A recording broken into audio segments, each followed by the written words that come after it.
Hi, and welcome to the Homeschool Show. I'm Melanie, and as always, we have our host, Amanda Wares, with us today. Hello, Amanda. Hey, everybody. I'm so excited.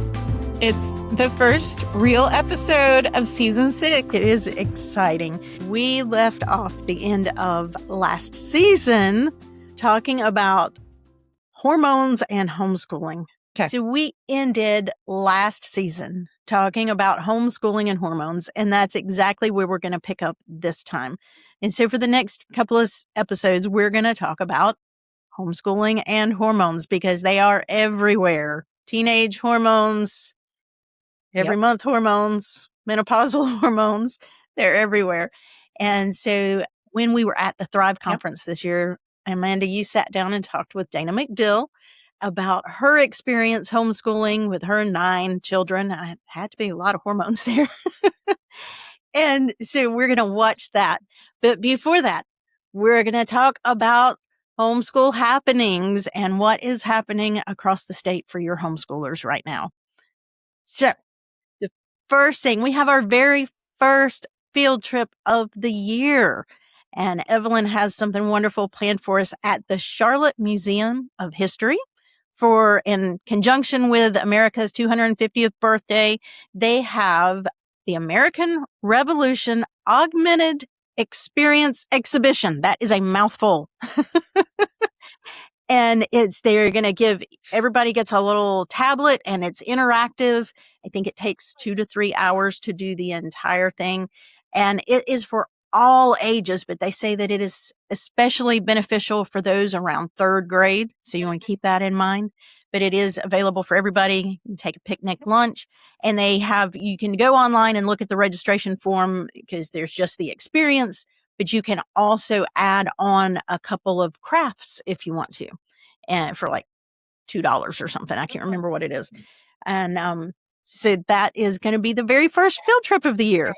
The same exact day, September 18th, is the first of the free online chess network workshops.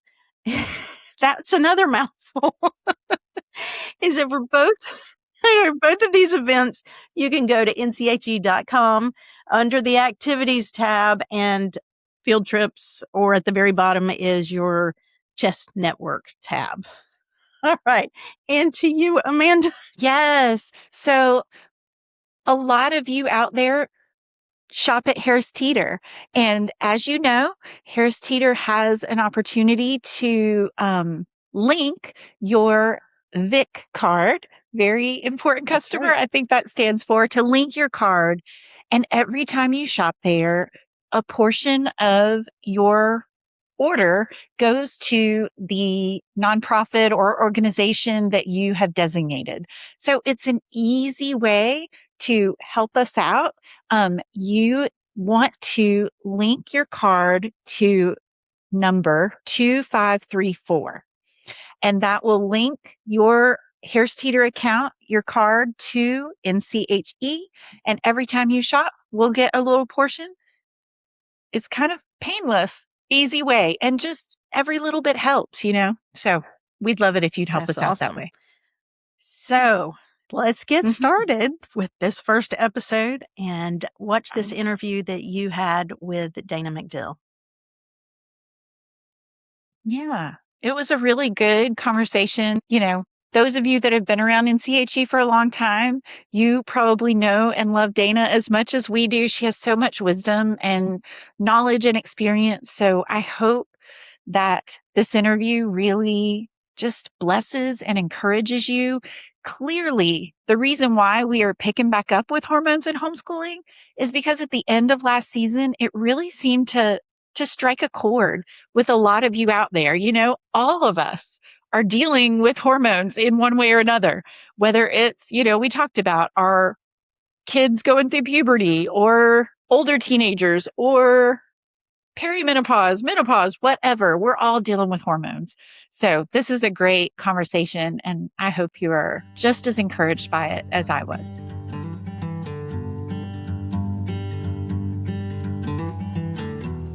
So, everybody, I am here with Dana McDill. Hey, Dana. Hello. I'm so glad you agreed to sit down with me.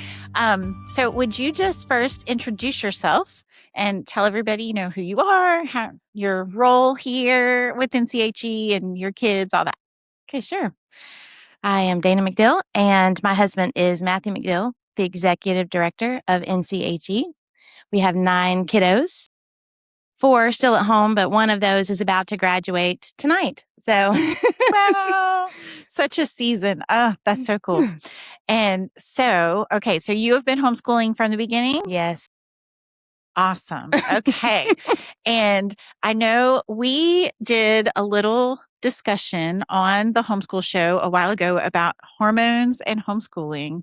And I know you have also had some experience with that and wanted to share. You've done a talk here at Thrive about that. So, do you want to just go for it? Tell us a little bit about your experience. I know we have talked about like postpartum. We've talked about perimenopause. Like there's some seasons in a homeschool mom's life when those hormones are really challenging. So That's for sure. yeah. So tell us about your journey. Well, hormones are good, right? God made us with hormones. And they do lots of wonderful things. We can have babies and all the things, but it is not good when they're not balanced, right? Correct. Yeah. And there are many ups and downs. I mean, we as women know we just have the normal monthly ups and downs, Yes. but they can be challenging. And so for me, there were lots of babies and postpartum. But at that point, I didn't know it was postpartum because I don't know about you when you started having children, but it wasn't something people talked about. No. They might say you might have the baby blues, Mm-hmm. but I don't think anybody. So as I look back, I go, that's exactly probably what I had. Yeah. So there was some of that. There were some thyroid and adrenal issues. That's a thing. I think it's a thing. Yes. That people talk about these days, but like a pretty major adrenal crash about a year before our last child was born. Okay. And, and so there's all the pregnancy and nursing and all that, and then not. And then seems like I got out of that and went kind of into perimenopause. Right? It's and all the challenges of that. Yes. So how did you figure out that was what you were dealing with the adrenal and the thyroid and all that? Did you go to a doctor? Because I think sometimes, like what you said about postpartum, when I was in that season of postpartum depression, I didn't know that I was in that season. And sometimes you get on the other side of it and then look back and are like, oh, that's what I was dealing with. But I think, so were you just, it was kind of going on and on with your struggle, exhaustion, I assume, and other things with thyroid and adrenal. But then did you go to the doctor or how did you? I did finally go just to a doctor, but it was a lot of researching myself and talking to other friends, honestly, just friends more than, at least initially before it was a doctor. Yeah. And I mean, really at some point, just finally coming kind of to the end of myself and just going, I can't do this. Yes. I mean, some pretty severe depression at one point. Yes. And just going, I can't do this. And just honestly crying out to the Lord and saying, I need help. Yeah. Yeah. Absolutely. And at that point, I just felt like he said, this is going to be, and this is what I would say. There's lots of healing. There's a mental, there's physical, there's all the things that go with that. And so there was the physical side of that.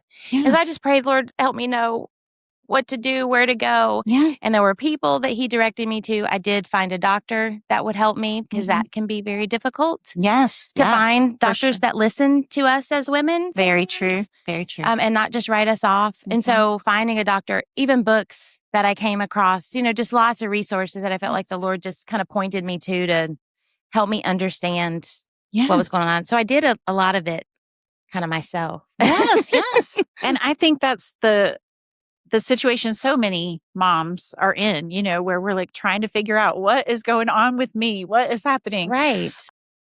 And so what about, I'm curious, during that time before you had started really healing your adrenals and balancing your hormones and all of that, what did homeschool look like in your house? Because I think that's a struggle that some of the moms I've talked to, they're like, I cannot homeschool in the middle of all this other health and stuff going on. So what did that look like? Did it look different?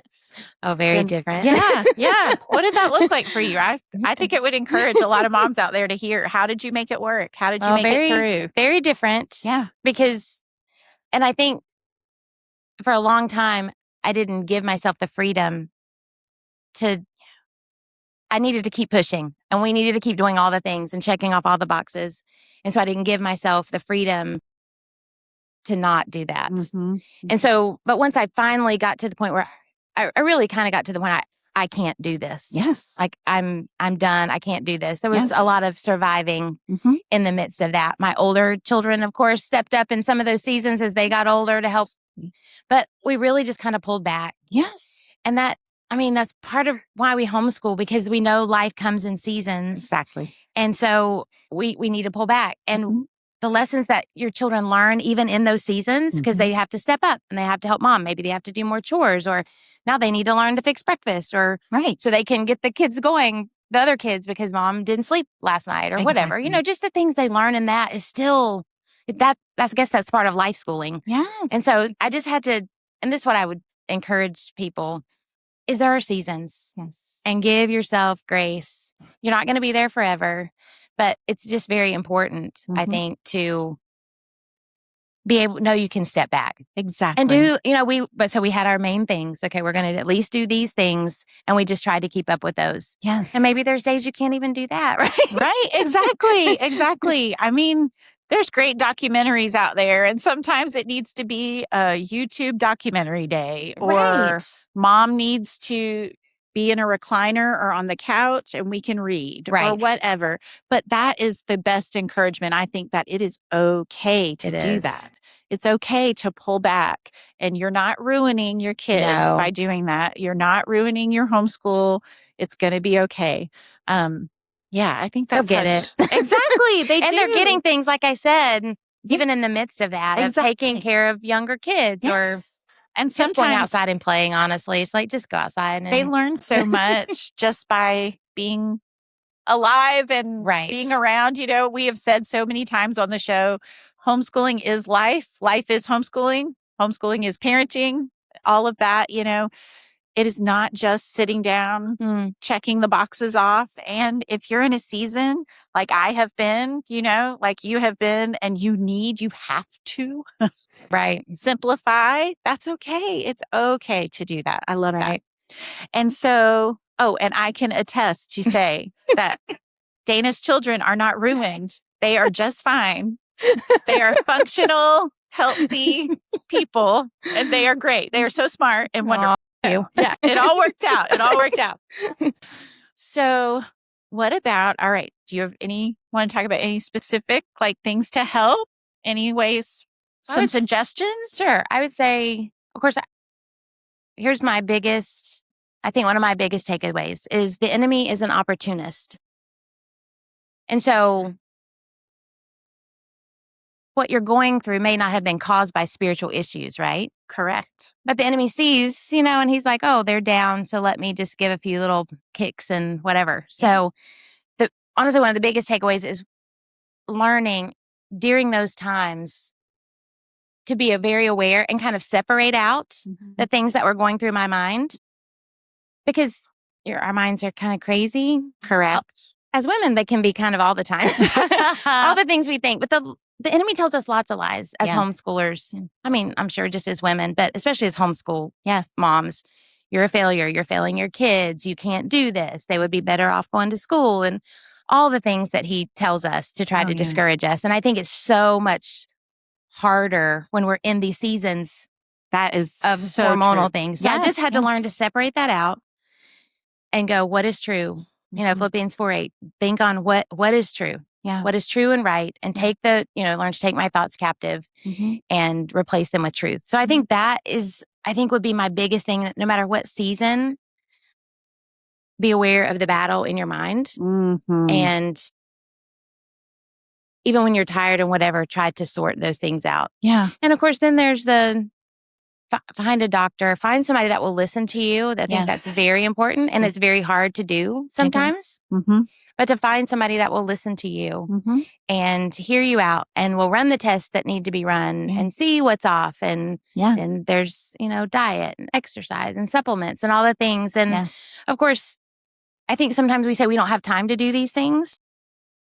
And our pastor always says, if you don't take a voluntary Sabbath, you will take an involuntary one. Ooh, that's good. And I can say that is very true. Absolutely. And the involuntary one will be way worse. And in the end, cost a lot more for your family, for you, time.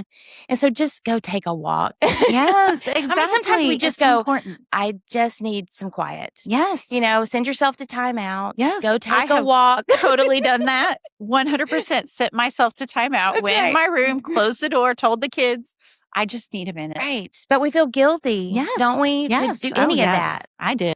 And because we got to take care of everybody else. My husband says I have the martyr syndrome, everybody else at the cost of me. Yeah. And so, but you have to take care of yourself. Yes, absolutely. And it's not selfish. And so whatever you need to do to figure all those things out, 100%. Do it. And I think having you being willing to sit down and talk about it, that's another just so powerful for any of you out there. If you're struggling, share, because I guarantee you are not the only one. You are not the only one in your circle, in your group. I'm sure that there's somebody else that is also struggling, probably with the same things that you're struggling with. So often we feel like we're alone. We feel like we're the only ones, whether it's hormone, depression, whatever it is. And again, with the lies, that's one of the lies. Exactly. That the enemy loves to come in and say, you're the only one. That's you're right. failing. You're You're all by crazy. yourself. You're crazy. But so often, if we just bring it into the light and we say out loud, I'm struggling with this, then all of a sudden people will come out of the woodwork. Oh, yes, I'm struggling too. Did you find that? I think I did when I finally would talk about, oh, I'm really struggling with this, or I struggled with this. All these people would be like, oh, me too, Right. At the time, Matthew was a pastor. So I also kind of felt like, oh, well, everybody thinks the pastor's wife has it together. Who do I talk to? Right. But but that's what the enemy wants to tell you. You're alone. Just like you said, that is, you're alone. If you share this, they're going to think you're crazy or something's wrong with you. Yeah. But once number one, when you get it out, I think it deflates a lot of what the enemy is trying to do. It does. But then it does. People are like, oh, well, I struggle with that. And you go, okay, yes, it's not just me. Exactly. Or when you share your story, somebody else goes, really? You thought that too? Like you were in those dark places or you struggled? And so, we just need to be open and talk about it. I love that. Oh, well, I hope that lots of other moms will see this and hear this and feel like and understand they're not alone. Yes. If nothing else, we get it. We've been there. That's right. So any final thoughts that you want to share with any mom out there? What would you say to them? I would say, like I said before, give yourself grace. Don't sweat the small stuff. I mean, honestly, sometimes even the big stuff. Focus on what's important, which is taking care of yourself. It's the whole oxygen mask thing. If you aren't well, then you can't take care of your kids. And that's what we want to do. And so find somebody that will help you. Honestly, if you could find somebody further down the road. Yes. I mean, for me, I did find a mom that lived near us. And for her to talk to her and go, okay, she's been through this. She survived it. Yes. Her kids survived it. Yes. Like you said, my kids they're all good. Yes, exactly. And so instead of somebody just right there, not that we can't have people walking in the midst of that, but find somebody, a friend that will pray for you, help you, maybe take your kids. Oh, yeah. And give you some time off, to where I had a friend, she was like, let me just take your kids for the day and just go home and sleep. Okay, if you will let me sleep or you will bring me a meal, like those are absolutely the best gifts. Yes. But even those things, and I would say, be very careful and aware of the expectations that you put on yourself. Sometimes we are our own worst enemies. And really think what is important. And a lot of times when we ask that question, we really can scale back to some pretty just the basic things. Exactly. What's important? We love the Lord. Our kids love the Lord. That they eat, Yes. their clothes. Exactly. And this is what we shall do. Yeah. But just take care of yourself. Show yourself grace. Find somebody who can walk with you. Find a doctor. That's awesome. And just, trust the Lord and Yes. focus on Him. Yeah. And lean in hard on Him in those seasons. Yes, absolutely. That is so good. Thank you so much for sitting down with me. I know this is Absolutely. not your favorite thing to talk in front of people like this and be out It's just the camera. I don't mind forefront. talking with people, but be out the in camera. the forefront a little bit. That's not your jam too much, but I appreciate it. And I think what you you. shared is going to encourage and help so many moms. So Thank you. Thank you. All right. So that was such a good interview, just chock full of great information and just lived experience. Dana, as we said, they have 9 children, Dana and Matthew. And, I talked about my own experience with my 4 and dealing with postpartum depression. And then later on, perimenopause and all of that. It's a lot. And dealing with that in the middle of homeschooling can also be a lot. So again, I hope that you were so encouraged by that interview. She has this calming effect. And I guess all the experience, I don't know, but it's really nice to just listen to her and to talk through all of those things and kind of feel like, okay, if she can do it, maybe I can too. So she was very real, and it is just really nice to hear somebody be able to calmly talk through all of those circumstances. And so I really enjoyed that. All right. So everyone, that's all we have for you today on our very first episode of season 6 of the Homeschool Show. I want you to I want you to share with your friends. I know that you have somebody out there that could be encouraged or helped by what we've talked about in this episode. So please share this with them. It will help them and it will help us too. So just do that. If you have any questions, if you have any of your own experiences with hormones and homeschooling, we would love to hear about them. We'd love to share any resources that we have come across, or if you have resources, send them to us. So you can always reach out to us at the Homeschool Show at NCHE.com. We would love to hear from you. So until next time.